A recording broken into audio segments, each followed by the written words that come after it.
guys, welcome to another episode of MAP, the Mystic Arts Podcast, the place where mystics and artists and free thinkers of the world can, come together and hang out and do magic and talk shit about shit. So, I'm here with Chi again. This is the third episode as the podcast transitioned to YouTube, so I'm really excited. The first two, I feel, needed some push towards the past. Like, one of the things that I really loved about the podcast on Libsyn was the storytelling, and we haven't really done that. So we're going to start with how Chi came to CoMA. How did you come to CoMA? How did I come to CoMA? Well, it's a beautiful story because I was looking on Workaway, which is where I found CoMA, for places to come in Costa Rica. It was like the beginning of COVID, and I was like, I need to go to the jungle. Like, I just need to get out and go to the jungle. I'm from Miami. So I found this place on Workaway after probably like an hour of looking, and I was just like, whoa, everything. Like, from the tattoos to the mystics. I think it said all mystics welcome. It's like mystics, tattoos, horses, yoga practice, like vegan food. And I was just like, whoa, like this is amazingly perfect. But this was like probably 8 months before I was actually going to come to Costa Rica. So I was like, there's no point in messaging her now. It's like 8 months. So I waited probably like 5-6 months, and then there was another retreat center where I was planning on going first to do like a work exchange for 2 months, and then I was planning to come here after.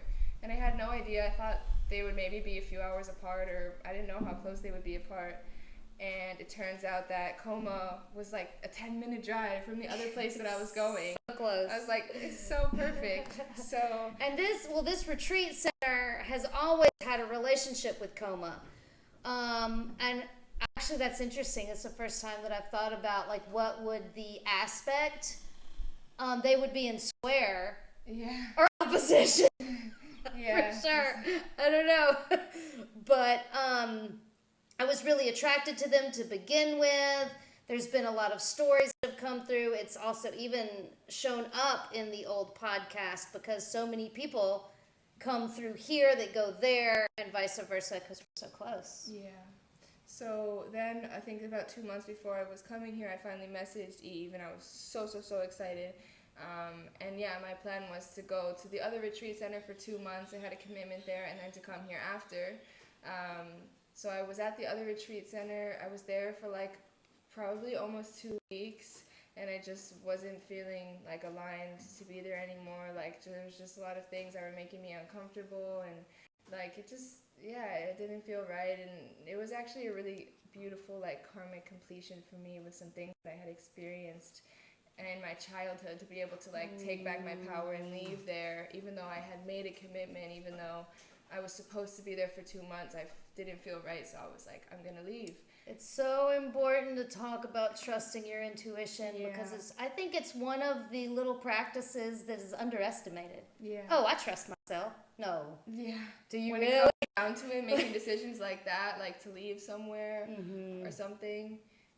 So yeah, then there was one day there, and I was like, okay, I'm gonna leave here. Like, I don't know where I'm going to go, but I'm going to leave, because I knew I was coming here, but I didn't know that it was so amazingly open here that I'd be able to come. And then I had Eve on WhatsApp that day, and we had kind of just started talking. And that day that I said, okay, I'm leaving, Eve messaged me and said, okay, if you need to come to CoMA, not that anything's going to happen there, like, I hope it's going amazing, but if it's not, you can always come to CoMA. I'm not even there. She wasn't even here.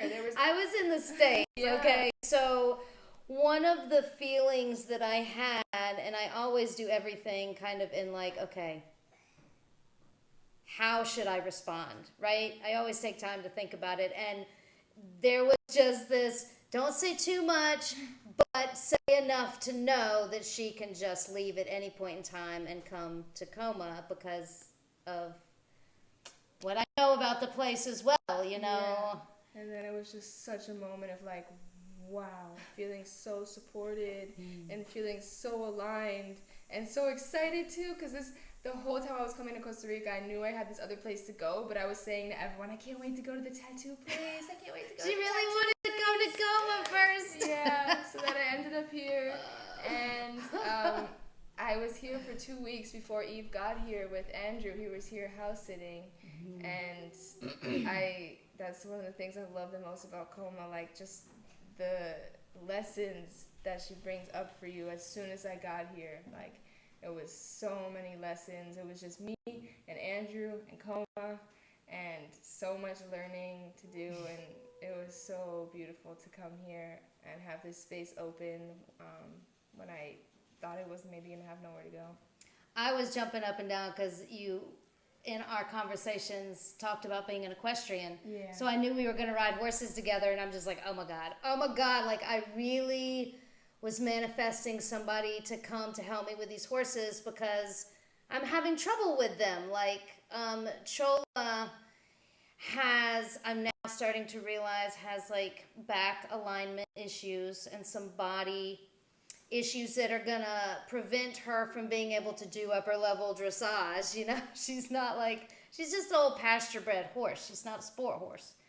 And Asana, my white mare, but I hadn't ridden her much. That's what it was. She bucked me off and I lost trust. And I was like, I don't want to get back on her. And you came in. I was like, oh, yeah, we've been having lots of fun with the ponies. And it's really beautiful for me because I grew up riding horses, but I haven't been recently because I don't really feel great in my heart about a lot of the ways that people who work with horses deal with the horses and train them and stuff, especially in Florida and in the States and stuff. So it's been really beautiful for me to come here and be able to work with horses in like a loving environment that respects the horses and like connects with them and does magic with them. Like, that's something I always dreamed of.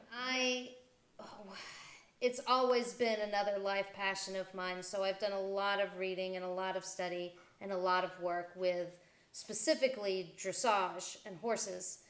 And to be able to really work with you and the horses I'm able to see the visualization of the manifestation of how the horses are an integral part of CoMA, you know, and how they're going to interact with the people that come here, whether you're able to ride them or not. And that's been, I'm just so grateful. Me too. And the tattoos we've done. Yeah. We've got twinsy tattoos now with Isis, Hathor, tattooed on our backs. Yeah. Yeah, when I got here, I've always wanted the Ma'at Isis tattoo. I didn't really know where. I kind of wanted it like here, but I also kind of wanted it on my back. But I like to really wait, especially for a tattoo like that, for it to fully call me and be like, this is the time and this is the person. And so it was really calling me for the time since I'd been in Costa Rica, like, you're stepping into this, like, get this tattoo, but I didn't know really, like, if I was going to get it here. I didn't want to because I don't really like healing them in the sun and stuff. And then one of the first days I was here, I saw that Eve had it on her back right where I wanted to get it, and I was like, Lukey did it on me. Yep, this is happening. So. And I was so excited when you said you wanted it too. I was a little jealous because she did get hers a lot bigger. Yeah. I was like, what? How you got one up on me? Yeah, absolutely. Yeah. Woo. That was a lot of fun. Yeah. And the gnosis that we were able to go through. All right, so we are going to also read cards because it's part of the MTVs that I want to move into the podcast, which wasn't there before because we weren't on video. And we didn't even have these cards. So let's see what the cards have to say. These have the planets. That's one of my favorite things about being here at CoMA. There's many, many, many things, but I've always wanted to connect more with the planets and just with those celestial energies. And me too. Unknowingly, kind of, that happened a lot here being at CoMA, just how we talk about, and now more with these cards too. Eva's taught me a lot about that. They are it is my favorite. There's so many favorites. It's a favorite subject of mine, for sure. And my Neptune is in Sagittarius, so it's like I have this Sagittarius focus on spirituality, like just going to reach the enlightenment. Yeah, right. You want to pick the planet? Yes. See who So first we pick a planet. wants to What talk. planet, just for the collective, on this day and this time, what planet wants to speak to us? The South Node. Oh, the back door. The back door. The back door at the party, you know, it's where you hold your barbecues, right? It's where you have your friends come over to party. That's where you go outside to smoke a joint. Smoke a joint. Piss off the back porch if you want to, you know. Like, it's where you take the trash out too. So it's, you know, the back door. If you don't keep that area clean, it gets gross. In Sagittarius. Speaking of the devil, in Sagittarius, and you pick the house. In the house. Oh, that back door. It's like CoMA is that Sagittarius clubhouse of let's get laser fucking focused. In the first house. The healing room. Laser focus. Immediately. Okay, should we read the sentences now and pick one? Yeah. Remember your highest ideals immediately. I think, well, the South Node is remember, like the back door. Our And to karmic me, connections. Remember, that word is just like so much, so deep, so much of like what I feel I am here to do, what I feel I'm here to inspire others to do, what I feel the collective is on the path of doing, remembering. I always say there's nothing to learn, just to remember. Remember who we were. Remember where we came from. Remember why we came here. And there's a song. Yeah. And like how it says to remember your highest ideals. Not like learn or make. It's remember. Like they're already within you. Yeah. Well, it's that bridge between you and your higher self, which is called the Antakarana, if I'm not mistaken. And the idea of seeing yourself in the mirror as the best it can possibly be, the closest to God it can be. Like, why wouldn't you strive for anything other than the best you can be? Like, I learned that from my grandma. Like, be the best you can be. She also told me, don't even bother doing it unless you're gonna put like 100%. Yeah. Because why bother? Yeah. And that... You save that energy. Yes. And then it says immediately, which I like how it goes with remember immediately because like it's there, you know? You can remember immediately. Like once you remember, it's there. It's like a download. Yeah. I talk about downloads all the time here at CoMA. You're in Gnosis and we're like dancing and we're doing some crazy shit and then it's just like pew. Oh yeah. Yeah. Wow. For sure. All right, so now we know kind of who we're working with. It's this back porch party where we're trying to heal each other. This also is kind of giving me like duality vibes because it's like the South Node in the first house and like the arrow, it's kind of giving me vibes of like from the South Node shooting to the first house. Like, yeah, I see like that. everything, you know, like the back door and then also immediately the first house. Well, in the first house, in the sky is the eastern horizon just before the sun rises. So it is a bursting forth energy. Like that's the whole placement of the first house, which is also immediately, it's on your first breath, the first day, the first ray of light that comes up on the horizon. Does CoMA have to say?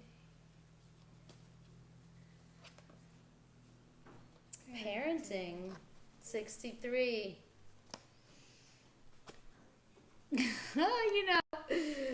Sophie's always been in the subject of most all the podcasts, and the question is, what is your most favorite Sophie story? Mine? Yeah. My most favorite Sophie story is probably just when you guys first got here and you were unpacking and stuff and just getting to know you guys. Like, I wasn't always like a person that was like, I love kids. I actually like really didn't like little kids when I was younger. Like when I was like 13, 15, 16, I was like, no. But now I have really loved just like connecting with like younger kids and playing. So it was really nice when they first got here to like get to know her and kind of be like, I remember we were drawing a little etchy sketch thing and I was just super excited to get to know her, and I was here by myself for 2 weeks, so to have her here was just like so refreshing, and it makes you feel so special when little kids like you, you know, like so just the fact, and and then she was like wanted to do my makeup, and then we picked out each other's pajamas, and I was like, yeah, I love this. So yeah, that's my favorite story. It's all fun and games until Sophie gets mad about something, and then she just like hates you and wants to kick you out of CoMA. Yeah, I don't think it's ever happened with me. No, with you. It has with a few people. I'm pretty chill. She's so Gemini. She's so Gemini. Well, the parenting card is interesting because I was getting that for a while, so I read the book through it, and it just talks about like children and like the youth, and like that you have gifts with children, or to focus on things with children. And I think that's something really important, like in the collective now. Like that's the future, you know? The children are the future. Every parent has this responsibility to raise the future, you know? And dude, so we gotta raise them right, you know? Especially like, now with this awareness that we have, and like with like everything, the remembering too, like remembering, helping our children remember. And that's something I'm really, really passionate about, is kids and teaching kids. I want to teach kids yoga. I want to open up schools where kids have classes and they learn yoga. They learn like sacred sexuality. They learn useful, mindful technology use and gardening, and really changing around schools, the school being system. taught truths instead of lies. And one of the things I've also liked about this card is we were just talking about that mirror of seeing yourself as your higher self, right? Well, that higher self also, you can have this vibrational feeling of your higher self being your parent. So, and as a parent, seriously, it was not the same when you're not a parent. It's not. And it doesn't have anything. I used to remember feeling like, don't tell me I don't know how to be a parent, when I wasn't. But then when I am, I'm like, oh, okay, I get it. But that desperate need for structure and boundaries and limitations and yeah, and it's important parenting ourselves. We're always parenting ourselves, and that comes back to kind of the inner child too. You're parenting yourself, and also like parenting brings up inner child work with me too, or I don't like to call it work, inner child love. And like parenting, we're always having those boundaries for ourselves and needing to set boundaries for ourselves, and like you said, needing to have structure and discipline for ourselves. And also, even if we had the most amazing, loving parents, but especially if we didn't when we were younger, it's really important to go back and kind of re-parent yourself, and for things that maybe your parents yelled at you for, or like didn't give you the space to process, going back and giving your younger self, or yourself now, like the space to process that and work through it in a more loving way. And as you were talking, I'm like, ancestors. That card was also like, The ancestors talk to us. And that has so much to do with that South Node and that remembering our ancestors that are long not lost. That's kind of a weird word. Long lost ancestors from old time ago are speaking to us and giving us these downloads. Yeah, and that's why it's immediately too, now thinking of it as the ancestors, like if you want these downloads, if you want to communicate with your ancestors, like you just ask and they're immediately there within you. It's immediate, like, you know? Yeah. And I mean, like, you definitely have to at least calm your mind enough that you can meditate and receive the answer. Yeah. Like, that is like one of those things is if you just are constantly, things are going on in your head, you can't really, it's harder to receive the downloads. Yeah. Not that it doesn't happen. It's like, no, you're not old enough, or, you know, it's like, it's within you. So it's like, it's you there. just have to tap in.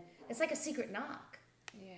You got to know the secret knock, and all of these practices, the vocal toning and the cleaning your body and the taking care of the elements, like worshiping these elements, was my first spiritual practice that was like, this is my spirituality. Yeah. I'm going to worship my water, my air, my fire, and my earth. Yeah. And also sometimes if you don't know what to be grateful for, I like to say little prayers or just speak affirmations every time I wake up or before I go to bed. Or it's always important to be grateful, but sometimes you don't know what to say. That's always just the best, easiest, first thing you can say for the air and the fire and the water and the earth. Just tap into those elements and just feel them. Like that feeling of the waterfall and the campfire and taking that deep breath and smelling everything around you. Yeah, speaking of remembering, something I've been thinking about a lot here is just remembering the times to do with the elements when fire was like the only light. The only light we had was from the fire. Yeah. And also I was thinking, remember the times when the only reflection that you could see of yourself was in the water. Yeah, dude. Like, wow. And the only food that you had was from the earth, what you could find or make from the earth. Yeah, there wasn't no superstores. Yeah. There wasn't no toilet paper either. Yeah. Oh, remember the old days, the good old days. Yeah. But then you remember even past that, and you remember that it's all cyclical. And there was good old days, but then before that, there was the same old fucking crap. Yeah. Before that. And it just spirals around and around and around. And this is something that has really benefited me specifically in that I am so sensitive to environmental changes. The cutting down the trees specifically, but also like that's just, yeah. And like seeing big machineries like dig up the land, like that shit like gives me heart palpitations. Yeah. I get dizzy if I see the big machines that are just digging up this fucking huge hole. I'm like, she's bleeding. Yeah. It's so hard for me. And the best practice that has helped me get through that, well, there's a couple, but one, understanding that it's all cyclical, it's all the same thing. This is everything lives and dies and lives and dies and is reborn, and you know, that this death is not, I want to carry the weight of it. Mm-hmm. In practice this morning when you were like, what are you carrying? I'm like, that's what I was going to say. I was going to say, like, you're carrying the weight of the world. That's what I felt too, but I was like, I'm not going to say that, so I'm just going to let everyone carry their own thing, but I'm carrying the weight of the world.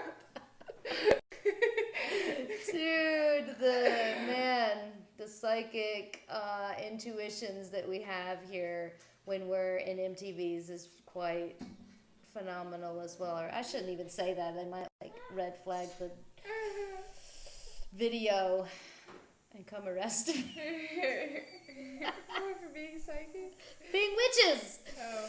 That I'm also very terrified of being persecuted. I'm so scared to be in the general public. I'm always thinking of Big Brother is gonna see me and be like, no, you can't. Yeah. And throw me in jail and burn me at the stake. Yeah. I know it's ridiculous. No. Because it's happened to us in past lives, so it's not ridiculous. It's kind of sad, but... Oh, it's so heavy. Yeah. But we can't end on that. We have to go into parenting and be like, now don't be silly. Or my favorite thing is don't be ridiculous. Yeah, pick another card.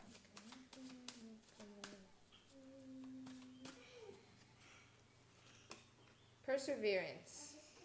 4. My favorite number, 4. 4. It's green.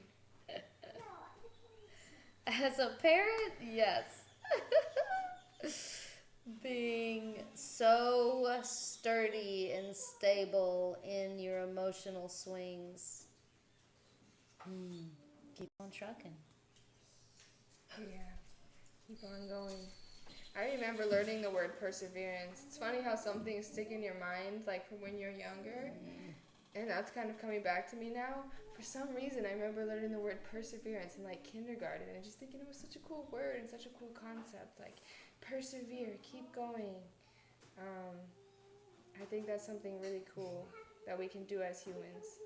I mean, like, all animals do that, but like, we're really the only ones that like think about it. I feel like, maybe, like we have the choice to keep going, you know? But I remember at a very young age learning that if you fall off the horse, you got to get back on. Yeah. Yeah. And that was my first understanding of, okay, yeah, I mean, if I fall off of a horse, it's not going to stop me from riding. Yeah. You know? But as an adult here recently, this is echoes upon echoes. Speaking of the horses and me falling off of asana, I would tell myself that falling off and being scared to ride was never going to happen. Hi, Luna. You want to be on the podcast? You can't be on the cards, though. Luna. The dogs do make periodic appearances in the other videos. Luna's the first in the podcast. So, connecting this with the story of me falling off of asana, I would always tell myself that that would never happen to me. That no matter how many times I fell off the horse, I was going to get back on. And this particular time, falling off the horse, off of asana, oh man, I had that feeling. I got a little scared. Yeah. I didn't get back on her. And I also think I, fractured my tailbone. Pretty sure I did. It still hurts. But I feel like perseverance is like anything. Like, you can't just blindly do anything. You can't, even love, you can't just blindly love. Like, you have to know when. You're not going to persevere, like, if you're, if you fall off the horse and break your leg, like, you're not going to get back on the horse. That would be a little silly. If you have a concussion, you know, you have to know when to, and that's still persevering, you know? Yeah. Like, you have to know when. Yeah, that's true.